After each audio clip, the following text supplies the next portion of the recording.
ونتوكل عليه ونعوذ بالله من شرور أنفسنا ومن سيئات أعمالنا من يهده الله فلا مضل له ومن يضلل فلا هادي له ونشهد أن لا إله إلا الله وحده لا شريك له ونشهد أن سيدنا وحبيبنا وشفيعنا ومولانا محمدا عبده ورسوله صلى الله تعالى عليه وعلى آله وأصحابه وأزواجه وذرياته وبارك وسلم تسليما كثيرا كثيرا. أما بعد فقد قال الله عز وجل في كتابه العظيم وما بكم من نعمة فمن الله وقال الله تبارك وتعالى فاذكروا آلاء الله لعلكم تفلحون وقال الله تبارك وتعالى فبأي آلاء ربكما تكذبان وقال الله تبارك وتعالى لئن شكرتم لأزيدنكم ولئن كفرتم إن عذابي لشديد وقال الله تبارك وتعالى إن الدين عند الله الإسلام وقال الله تبارك وتعالى ما جعل عليكم في الدين من حرج وقال الله تبارك وتعالى يريد الله بكم اليسر ولا يريد بكم العسر وقال النبي صلى الله عليه وسلم إن الدين يسر أو كما قال عليه صلوات والتسليم. صدق الله مولانا وصدق رسوله النبي الكريم ونحن على ذلك لمن الشاهدين والشاكرين الحمد لله رب العالمين.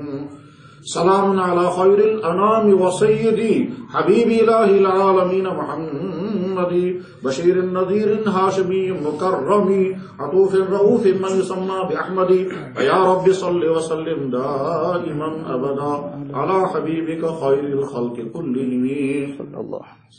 محترم بزرگوں، دوستو، قرآن کریم میں بھی اور جناب رسول اکرم صلی اللہ علیہ وسلم کے مبارک ارشادات میں بھی بات کہنے کا ایک طریقہ یہ اختیار کیا گیا ہے کہ پہلے مثال بیان کی جاتی ہے، اس کے بعد بات سمجھائی جاتی ہے. قرآن کریم میں بہت ساری جگہوں پر اللہ جل شانہ نے یہ اسلوب اختیار فرمایا اور جناب رسول اکرم صلی اللہ علیہ وسلم کے مبارک ارشادات میں بھی بکثرت یہ اسلوب ملتا ہے. آپ جب دعوت والے جب تعلیم کرتے ہیں تو آپ نے بارہا حدیث سنی ہوگی کہ فرمایا اللہ کے نبی علیہ السلام نے جس انسان کے مکان کے آگے سے نہر بہتی ہوگی اور وہ 5 مرتبہ اس میں نہائے گا، بتاؤ اس کے جسم پر میل رہے گا یا نہیں؟ صحابہ کرام نے عرض کیا کہ حضرت میل نہیں رہے گا. آپ نے فرمایا بس ٹھیک. اسی طرح سے جب کوئی امام والا 5 وقت کی نماز ادا کرتا ہے تو اس کے جسم پر کوئی گناہ نہیں رہے گا. تو پہلے مثال سمجھائی اور بعد میں بات بتائی. قرآن کریم میں بھی ایسا ہی ہے. تو گویا ایک اسلوب ہے یہ کہ پہلے مثال سمجھائی جائے اس کے بعد بات سمجھائی جائے. اسی اسلوب کی سے فائدہ اٹھاتے ہوئے یا اسی کو نمونہ بنا کر کے میں عرض کرتا ہوں، میرے بھائیوں، اگر کسی شخص نے زمین کا پلاٹ خریدا تو اس زمین کے پلاٹ کو کس چیز میں استعمال کریں گے؟ کہ جس چیز میں یہ چاہے گا اسی میں استعمال کرے گا، کیونکہ مالک یہی ہے. یہ چاہے تو مکان بنائے، چاہے تو دکان بنائے، چاہے تو خالی چھوڑے، چاہے کسی اور کو بیچے، کیونکہ مالک یہی ہے، اسی کو فیصلہ کرنے کا اختیار ہے. جس شخص نے سونا کا ٹکڑا خریدا اسی کو اختیار ہے اس سونے کی کیا چیز کو بنائے گا. اگر یہ جیولری کا کام کر رہا ہے، اسے سونے کا ٹکڑا خریدا، اسی کو ڈیسائیڈ کرنا ہے کہ یہ سونے کا میں کیا بناؤں گا، کون سا زیور بناؤں گا، کانوں کا یا گلے کا یا ہار کا یا ہاتھوں کا، کیا کیا زیور بناتے ہوں گے، یہ اسی کو ڈیسائیڈ کرنا ہے کیونکہ چیز اس نے خریدی ہے. جس شخص نے کپڑے کا ٹکڑا خریدا وہی فیصلہ کرے گا اس کپڑے کے ٹکڑے کا مجھے کیا بنانا ہے، مجھے اس کا کرتا بنانا ہے، پاجامہ بنانا ہے یا کوئی اور چیز بنانی ہے، کیونکہ وہ مالک ہے. اور اگر وہ فیصلہ کرے گا تو اس کو کوئی روک نہیں سکتا کیونکہ مالک وہی ہے. زمین کے پلاٹ کا کیا کیا جائے کہ جو مالک فیصلہ کرے گا. کپڑے کا پیس کا کیا کیا جائے کہ جو مالک کرے گا. آپ نے دکان لی، آپ کس چیز کا بزنس کریں گے کہ جو آپ چاہیں گے، کیونکہ آپ مالک ہیں. تو گویا معلوم یہ ہوا کہ مالک کو اپنی چیز میں فیصلہ کرنے کا خود اختیار ہے اور دوسرا کوئی انسان اس میں دخل نہیں دے سکتا. بس اس اصول کو ذہن میں رکھ کر کے اب دیکھیں یہ ساری کائنات ایک اللہ نے بنائی، ہم کو اسی اللہ نے پیدا کیا. ہم نے اپنی کوئی چیز خود اپنی تدبیر سے نہیں بنائی. انسان اپنے جسم کا چھوٹے سے چھوٹا بال بھی نہیں بنا سکتا، ناخن کا کنارا بھی نہیں بنا سکتا، نہ اس کے پاس وہ مٹیریل ہے کہ بنا سکے گا. اور اس کائنات میں جو کچھ سب اللہ کے فیصلے سے چلتا ہے. دنیا میں انسان زندہ ہے ہوا کے ذریعے، ہوا اللہ نے پیدا فرمائی، اور ہوا نہیں، آکسیجن. پہلے زمانے میں لوگ کہتے تھے ہوا کے ذریعے زندہ ہے، آج سائنس کا زمانہ ہے اور سب لوگ جانتے ہیں کہ ہوا سے زندہ نہیں ہے. ہوا کی ایک خاص قسم ہے، اس کا نام ہے آکسیجن. ہوا کی ایک دوسری قسم ہے گیس کی، اس کا نام ہے کاربن ڈائی آکسائڈ. اس سے تو آدمی فوراً مر جاتا ہے. چنانچہ چند گھنٹے اگر کاربن ڈائی آکسائڈ کی گیس لیتا رہے گا اور آکسیجن کمرے میں ختم ہو جائے تو صبح مرا ہوا انسان ملے گا. اسی طرح سے گیس ہوتی ہے کاربن مونو آکسائڈ، اس سے بھی انسان فوراً مر جاتا ہے. یہ اللہ کی طاقت ہے کہ اللہ جل شانہ نے فضا کے اندر آکسیجن کو بھی رکھا، کاربن ڈائی آکسائڈ کو بھی رکھا. اگر صرف آکسیجن ہوگی تو بھی زندگی چل نہیں سکے گی، اگر صرف کاربن ڈائی آکسائڈ ہوگی تو بھی زندگی چل نہیں سکتی، کیونکہ کاربن ڈائی آکسائڈ سارے درختوں کی غذا ہے، جیسے آکسیجن ہماری غذا ہے. ہم جب سانس کھینچتے ہیں تو آکسیجن کھینچتے ہیں اور جب چھوڑتے ہیں تو یہ کاربن ڈائی آکسائڈ ہے. ہماری چھوڑی ہوئی سانس جو ہے یہ درختوں کی غذا ہے، اور درخت جب سانس باہر پھینکتے ہیں تو وہ آکسیجن پھینکتے ہیں. یہ اللہ نے نظام چلا. انسان دنیا میں زندہ ہے تب جب پانی ہے، اور پانی اللہ نے اپنے قدرت سے اتارا اور وہی اس کو سٹاک کرتا ہے. دنیا میں انسان زندہ ہے جب زمین سے طرح طرح کی غذائیں نکلتی ہیں. غذائیں ساری زمین سے نکل رہی ہیں، سبزیاں ساری زمین سے نکلتی ہیں، پھل سارے زمین سے نکلتے ہیں، گھاس اسی زمین سے نکلتی ہے، ہمارے جانور کھاتے ہیں، جانور ہمارے کام آتے ہیں، پتھروں کا سارا خزانہ اسی زمین سے نکلتا ہے. تو لاکھوں انسانوں کا کاروبار اسی کے ساتھ جڑا ہوا ہے. کھان اسی زمین سے نکلتی ہے، گنا اسی سے نکلتا ہے، کپاس اسی سے نکلتی ہے، اسی سے بعد میں کپڑے بنتے ہیں. ٹھیک ہے، تو سارے خزانے اسی زمین سے نکل رہے ہیں. یہ اللہ کی بنائی ہوئی زمین ہے، اور اسی اللہ نے اس مٹی کے اندر یہ سارے خزانے رکھے ہیں جہاں جو چاہے سے اگا دیتا ہے. اناج بھی اگا رہے ہیں، پھل بھی اگا رہے ہیں، سبزیاں بھی اگا رہے ہیں. تو ہم اللہ کے بنائے ہوئے، ہمارے جسم کی ایک چیز اللہ کی بنائی ہوئی، اس دنیا میں زندگی ہم گزار رہے ہیں. جن چیزوں کے سہارے زندگی گزار رہے ہیں وہ ساری چیزیں اللہ کی بنائی ہوئی ہیں، نہ کسی اور نے بنائی نہ خود بنی. نہ خود بنی نہ کوئی اور بنانے والا ہے. کون بنانے والا ہے؟ کسی کے بس میں ہے ہی نہیں، کسی کے بس میں نہیں ہے. کچھ دنوں پہلے کسی صاحب نے مجھے فون کیا، اس فون پر وہ مجھ سے کہتے ہیں کہ میں بات کرنا چاہتا ہوں، اور ساتھ میں اس نے کہا مگر میں ایتھیسٹ ہوں. ایتھیسٹ کہتے ہیں اس انسان کو جو خدا کا انکار کرے، اور فخر کے ساتھ کہہ رہا تھا وہ ایتھیسٹ ہو. یعنی گویا جو اللہ کا انکار کرے، اللہ کے نبی کا انکار کرے، دین کا انکار کرے، اس کو پہلے زمانے میں کہتے تھے دہریے، آج اس کو کہتے ہیں ایتھیسٹ. تو وہ فخر کے ساتھ کہہ رہا تھا میں پروفیسر ہوں اور ساتھ میں ایتھیسٹ ہوں. تو میں نے سوچا فون پر کیا بات کریں گے، اس سے ان کو تو بڑی لمبی بحثیں کرنی پڑتی ہیں ان سے. تو میں نے کہا جناب ایتھیسٹ صاحب پہلے میری بات سنیں، اس کے بعد آپ کی سنوں گا، آپ پوچھیں بعد میں کیا پوچھنا ہے. تو میں نے کہا دیکھو دنیا میں انسان زندہ ہے تب جب ہوا ہے، اور دنیا میں انسان زندہ تب ہے جب پانی پیے گا، اور دنیا میں انسان زندہ تب ہے جب زمین کی نکلی ہوئی غذائیں کھائے گا. میری آپ سے درخواست ہے کہ آج کے بعد آپ ہوا مت پینا کیونکہ وہ اللہ کی بنائی ہوئی، تم اللہ کو نہیں مانتے. اور آج کے بعد پانی مت پینا کیونکہ وہ اللہ کا اتارا ہوا، تم اللہ کو نہیں مانتے. اور زمین سے نکلنے والی کوئی چیز مت کھانا کیونکہ وہ اللہ نے پیدا کی، تم اللہ کو نہیں مانتے. اور آخری بات یہ ہے کہ اللہ کے دیا ہوا جسم اللہ کو واپس کر دو کیونکہ تم اللہ کو نہیں مانتے. یہ سارے کام کرو، پھر آپ مجھ سے سوال کرنا کیا پوچھنا چاہتے ہیں. بہت خوب، بس اس کا سانس ہی رک گیا، پھر بولا ہی نہیں. غرض یہ کہ یہ ساری کائنات اللہ کی بنائی، اللہ کی بنائی ہوئی. اسی نے زمین بچھائی، اسی نے موسم موافق رکھا، اسی نے دن اور رات بنائے. دن آتا ہے تو کام کرتے ہیں، رات آتے ہیں تو آرام کرتے ہیں. ہماری باڈی کو غذاؤں کی جیسی جیسی ضرورت ہے وہ ساری ضرورتیں اللہ نے غذاؤں کے اندر رکھی ہیں. آج میڈیکل سائنس کا زمانہ ہے کہ صاحب غذاؤں میں پروٹین ہونا چاہیے، اللہ نے پروٹین رکھا.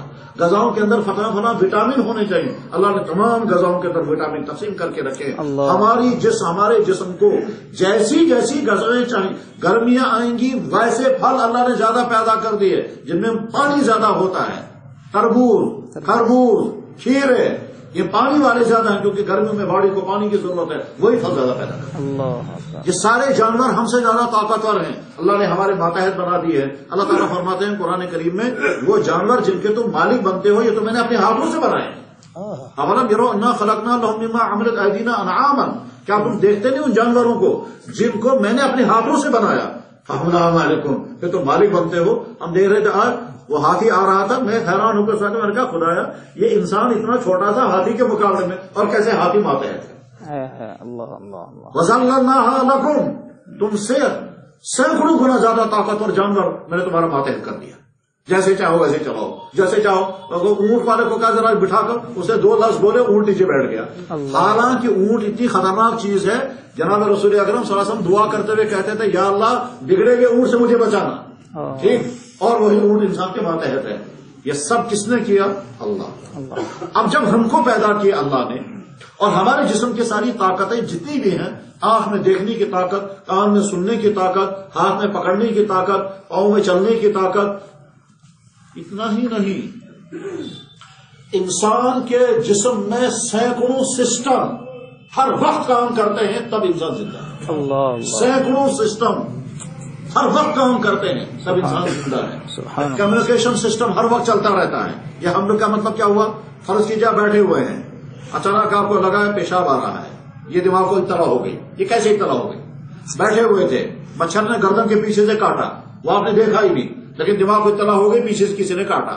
دماغ ہاتھ کو کہتا ہے کہ ہم دشمن نے حملہ کیا ہے، وہاں جا کر کوئی علاج ڈھونڈو، چنانچہ ہاتھ پہنچتا ہے اور کھجلاتا ہے انسان۔ وہ جو کھجلاتا ہے انسان، کیا مطلب اس کا؟ دماغ کو سگنل چلا گیا، دماغ نے چیک کیا، لگتا ہے مچھر نے کاٹا اور فلاں جگہ کاٹا، دماغ نے ہاتھ کو آرڈر کیا، ہاتھ وہاں پہنچ گیا اور کھجلانے لگا، اور کھجلانے کے بعد دماغ چیک کرتا ہے زہر ختم ہو گیا یا ابھی ہے، لگا نہیں ابھی زہر ہے، پھر دوبارہ کھل جاتا ہے۔ یہ کمیونیکیشن سسٹم چل رہا ہے ہر وقت۔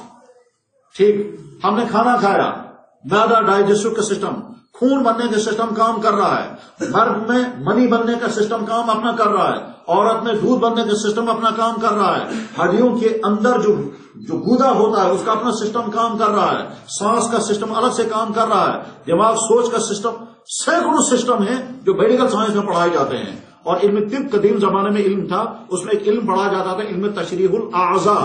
اس علم تشریح الاعضاء میں یہ سکھایا جاتا تھا کہ یہ اعضاء کیسے اللہ نے بنائے اور یہ کیسے کام کرتے ہیں۔ ہمارے منہ میں بیکار چیز ہے ہمارے خیال میں، لیکن اتنی قیمتی چیز ہے، اگر وہ ختم ہو جائے تو بہت بڑی مصیبت میں پھنس جائیں گے۔ اس کا نام ہے تھوک۔ بیکار چیز ہے لیکن اتنی قیمتی چیز ہے، اگر منہ خشک ہونے لگے اس کے بعد انسان غذا ہی نہیں کھا سکے گا، کیونکہ یہ خشک ہے، جو یہ لقمہ منہ میں ڈالا وہ نیچے اترے گا ہی نہیں۔ وہ تو اندر سے اس میں وہ جو تھوک ہے، وہ جو لعاب ہے، وہ لعاب کھانے کو ہضم کراتا ہے، نیچے اترواتا ہے۔ آنکھ کے اندر کو اللہ نے تر رکھنا ہے، اس تر رکھنے کے لیے اوپر ٹنکی رکھی ہے، اس ٹنکی کے ذریعے سے پانی آنکھ تک پہنچتا رہتا ہے، آنکھ اندر سے تر رہے گی، ورنہ تو یہ دن میں جو کھلتی اور بند ہوتی رہتی ہے، اس کھلنے اور بند ہونے کی وجہ سے آنکھ میں خراچیں آ جائیں گی، اس کو دیکھنا بند ہو جائے گا۔ غرض ہے کہ انسان کا جسم اللہ کی قدرتوں کی بہترین نشانی ہے۔ تو جب اللہ نے اس جسم کو بنایا، اللہ نے یہ زمین بنائی، اللہ نے دھوپ پیدا کی، اللہ نے رات لائی، ساری کائنات اللہ کے فیصلے سے چل رہی ہے، تو اس دنیا میں فیصلہ کس کا چلے گا؟ تو اس کے اللہ۔ جس نے زمین کا پلاٹ خریدا، زمین میں کیا بنے گا؟ جو آپ چاہیں گے، کیونکہ آپ مالک ہیں۔ جس نے کپڑے کا ٹکڑا خریدا، اس کا کیا بنے گا؟ کہ جو آپ چاہیں گے، کیونکہ آپ مالک ہیں۔ جس نے موبائل بنایا وہی بتائے گا اس کا استعمال کیسے کرنا ہے، کیونکہ وہی اس کا انجینئر ہے۔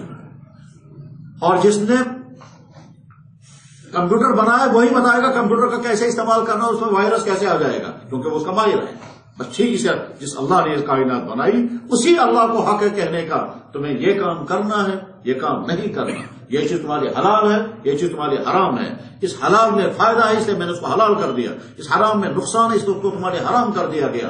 الا لہ الخلق والامر، اچھی طرح سے ذہن میں رکھو، اچھی طرح سے ذہن میں رکھو، جس نے پیدا کیا حکم بھی اسی کا چلے گا۔ اللہ، وہی اللہ ہے جس نے بکری بنائی، وہی اللہ ہے جس نے کتا بنایا، دونوں اللہ کی مخلوق۔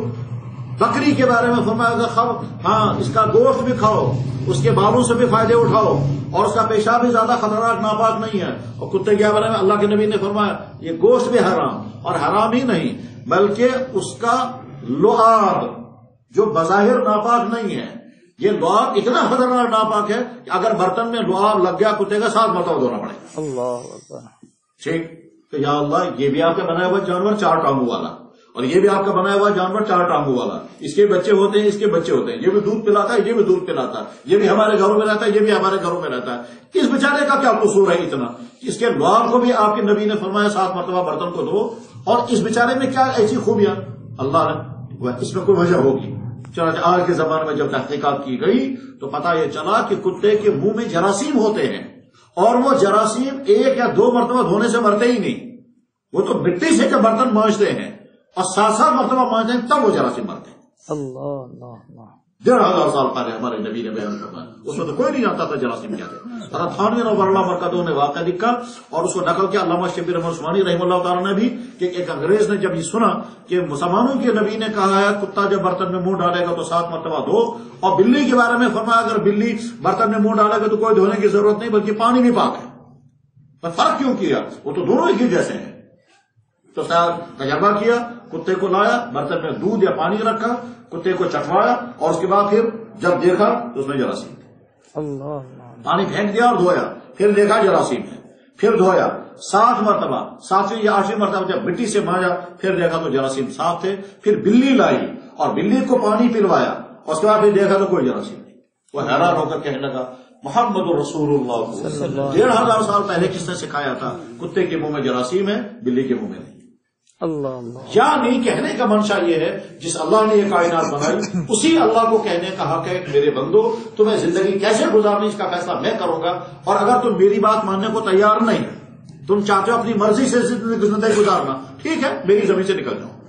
اللہ میری بنائی ہوئی کوئی چیز مت کھانا اور میرا دیا ہوا جسے مجھے واپس کر دو، پھر جو مرضی سو کرو. وہ کر کیا سکتے ہیں؟ ایک بزرگ کے پاس ایک نوجوان آیا کہ اللہ حضرت میں گناہ کرنا چاہتا ہوں، کوئی سبیل بتائیے کہ گناہ بھی ہو جائے اور اللہ کی پکڑ بھی نہ آئے. تو بزرگ ہنس پڑے یہ کیسے ہو سکتا ہے گناہ بھی ہو جائے اور اللہ کی پکڑ بھی نہ آئے، اللہ کو تو طاقت ہے. تو انہوں نے سمجھاتے ہوئے کہا بہت آسان ترکیب ہے، کوئی مشکل نہیں ہے.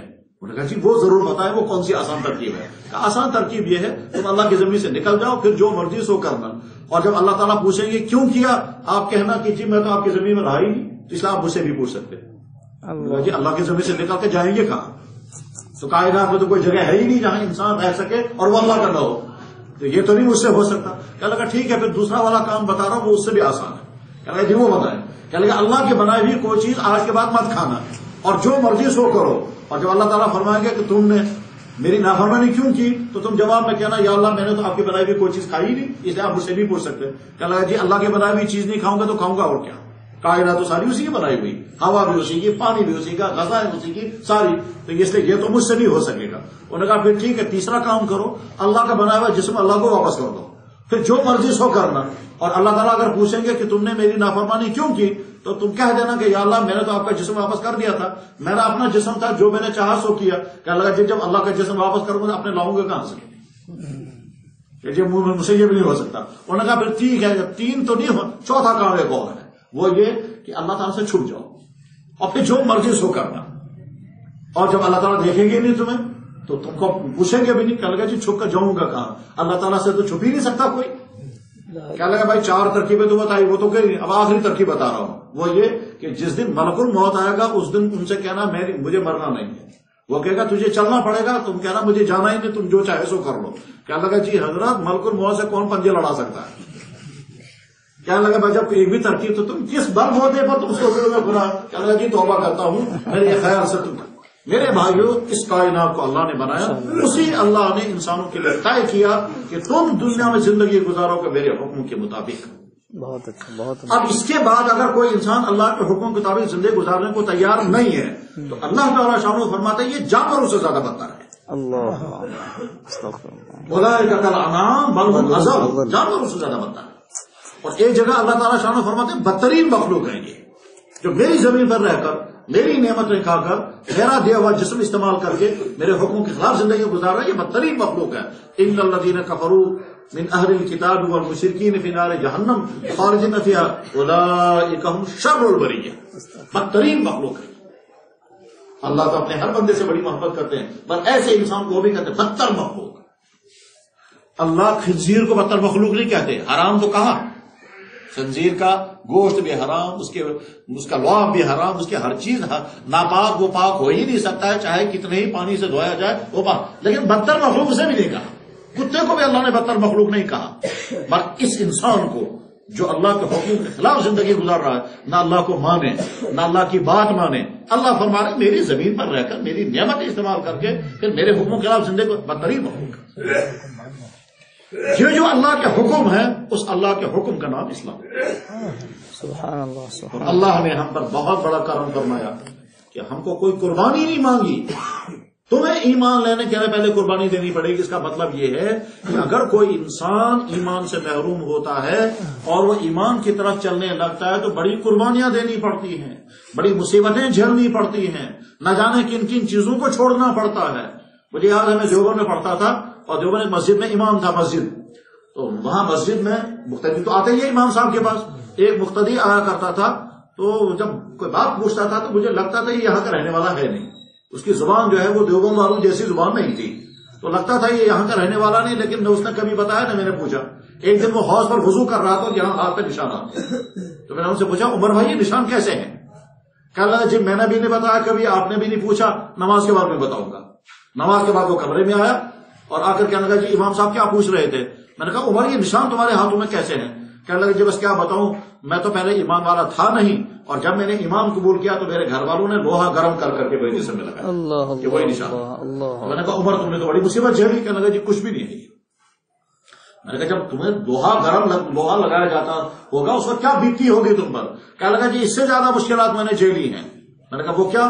کہنے لگا جی گھر والے میرے بیت الخلا سے گندگیاں اٹھا کر کے لا کر میرے منہ میں بھرتے تھے, اور اس کے بعد یہ میرا منہ باندھ دیتے تھے, اور ہاتھ میرے ستون کے ساتھ بندھے ہوئے رہتے تھے. 2-3 گھنٹے تک وہ پاخانہ میرے منہ میں رہتا تھا, اور میں نیچے میں نہیں اتار سکتا تھا اور باہر میں نہیں نکال سکتا تھا.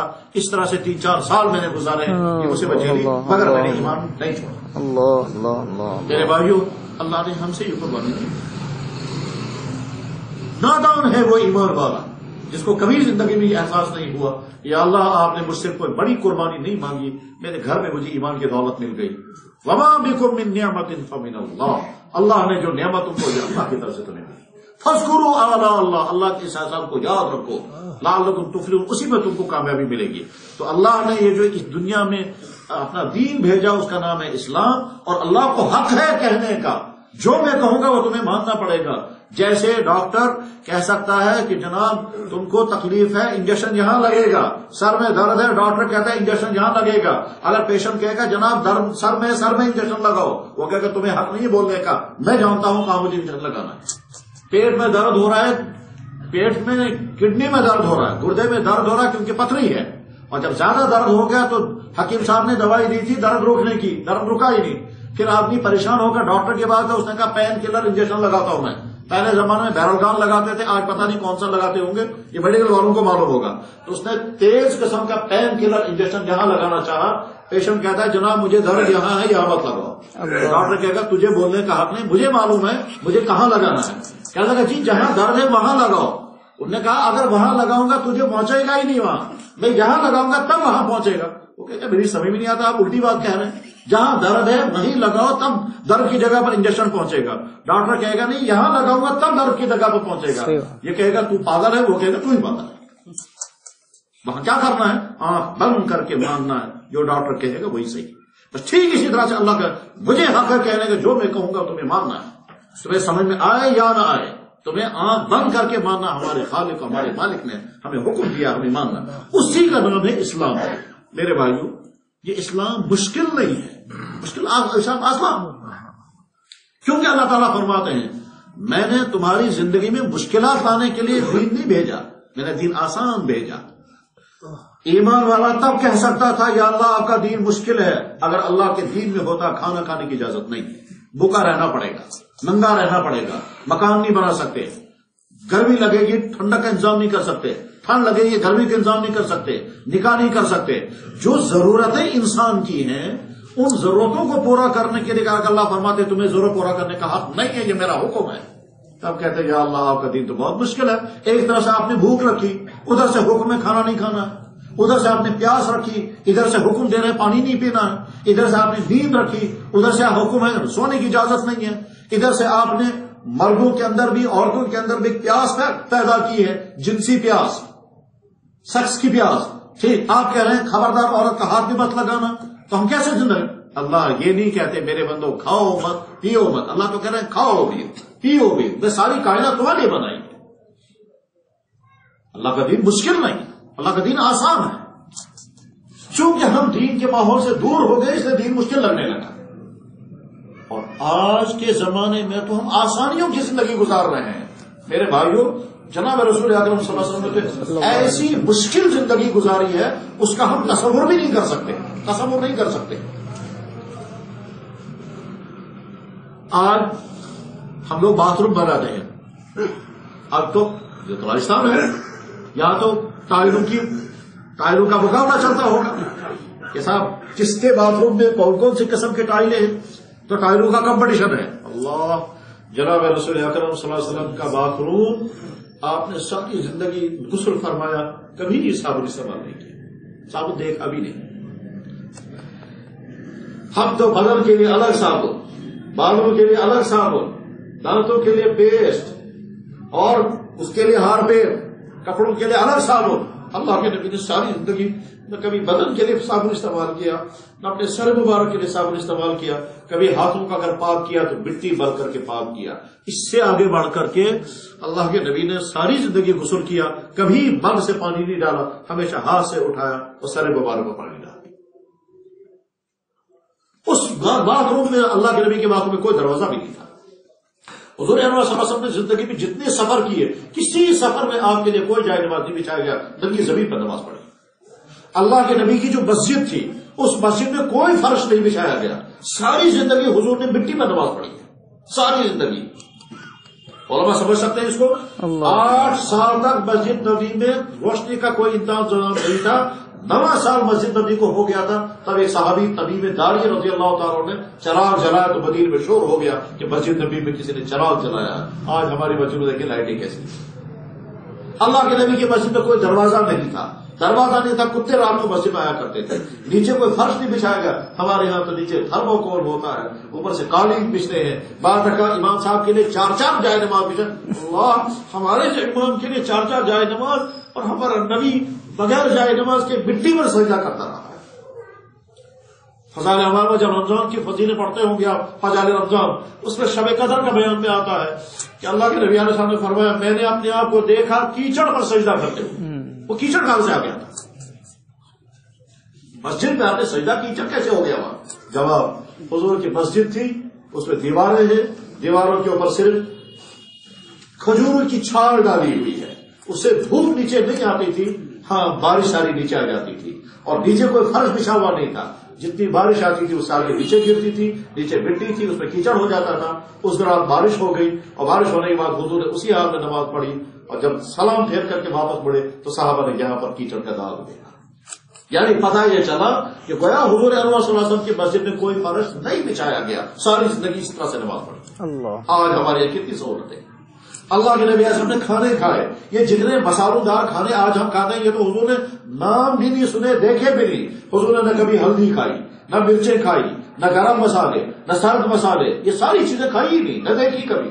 حضور نے نہ کبھی چاول کھائے، نہ کبھی چائے پی، یہ ساتھ نہ مٹھائیاں کھائیں، یہ ساری چیزیں تھی ہی نہیں وہاں۔